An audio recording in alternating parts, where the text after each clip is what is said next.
So, in the bathroom project, we ran into a little bit of a challenge.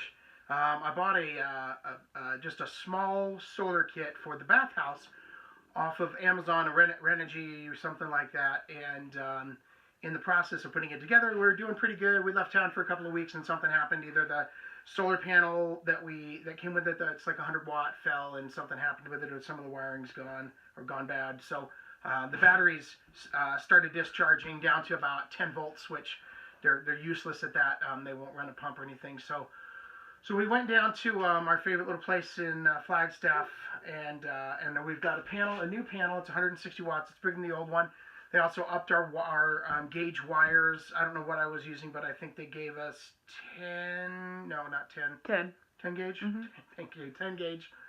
So we're going to redo it, and we also got a mount for it, so we could put it up, and run it kind of landscape, and hopefully catch most of the sun all day and keep the batteries charged up. I have to use a trickle charger. Used some last night to get it from 10 to 11.7. Going to do it again tonight off the generator. Hopefully get it up to around 13. Once we're at 13, the batteries are back in good shape. We've saved the batteries, and then the new panel and everything should keep everything up at in between 12.5 and 13.5 roughly. So that will give us all our power back. So we're just kind of putting the mounting kit on. I will show you in a second the pole that we put in, and then this is a little mounting kit. It's called Tamarack Solar. Anyway, so we're going to put these two on, and we'll probably video it and just speed it up for you. But we're going to put them on. We're going to mount them onto the panel. Then we're going to take the panel out, and we're going to put the mounting kit onto the pole, and then we're going to run the wires, and I'll show you that, kind of how they come, and we'll go from there. So here we are just figuring out the parts to this mounting kit. It's a pretty nice kit, and it's much easier to install than the one we built ourselves for the main solar array. We decided to buy the kit for this single solar panel since it was only about $82. We felt like it was okay to spend the money on the small mounting kit here, whereas for the large array it would have been much, much too expensive. In a second, I will talk to you about what goes into the kit, but before I do that, I wanted to mention that both the solar engineer and a battery expert friend of ours thought that the batteries we bought were toast after the Renogy kit quit working and the batteries got down to 9 volts before we noticed and panicked. Chad wanted to try to save them and put a trickle charger from AutoZone plugged into the generator to send power slowly back into the batteries, and we did get them back up to 14.4 volts, which saved the batteries and us about $250.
When we started mounting the panel, we got it hooked up on one side and left it a little bit loose so that we could adjust the angle. We got this nice little app called Protractor for our phones that gives you the angle of the surface that you place it on. So for example, we placed it on the face of the solar panel and moved it until we saw 40 degrees. Where we are located, 40 degrees is the best average angle for summer and winter, instead of setting it on an angle that would have to be adjusted in the summer and again in the winter. This small system is made up of one Solarland 160 watt panel, two 6-volt flooded lead acid batteries for a total of 215 amp hours, and a SunSaver 20 amp charge controller. The mount is an aluminum Tamarack Solar universal side of pole mount pole sold in the fencing section of Home Depot. This one panel and 2 batteries power all of the LED lights in the bathhouse, as well as the pump that gives us water pressure for the toilet, sinks, shower, and laundry. As you can imagine, this small panel is very, very important to us.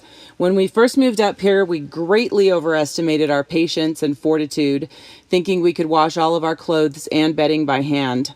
We still only occasionally use the dryer, usually just when I run out of room on the line, but the washing machine is a godsend. The washer and dryer are powered by the main solar array, which you can see in some of our other videos. Cable that's already ready to go for the solar connectors. I believe they're called MC4s. So basically we're going to take this. They've pre-wired these. No mistake. One of the problems I had with the last one is I had to actually put these together from the kit that you can get on Amazon or whatever. And I didn't have a crimper, and it's kind of new to me, so I maybe paid a little bit more to have them done for me. So, so it comes pre-clamped with the positive and negative already set in. So you just basically take this in half. That's a pretty solid, thick gauge cable right here. Anyway, so cut it in half, and then one becomes your positive and one becomes your negative on the charge control. So I'm just going to fish these into the house, and then we'll go inside.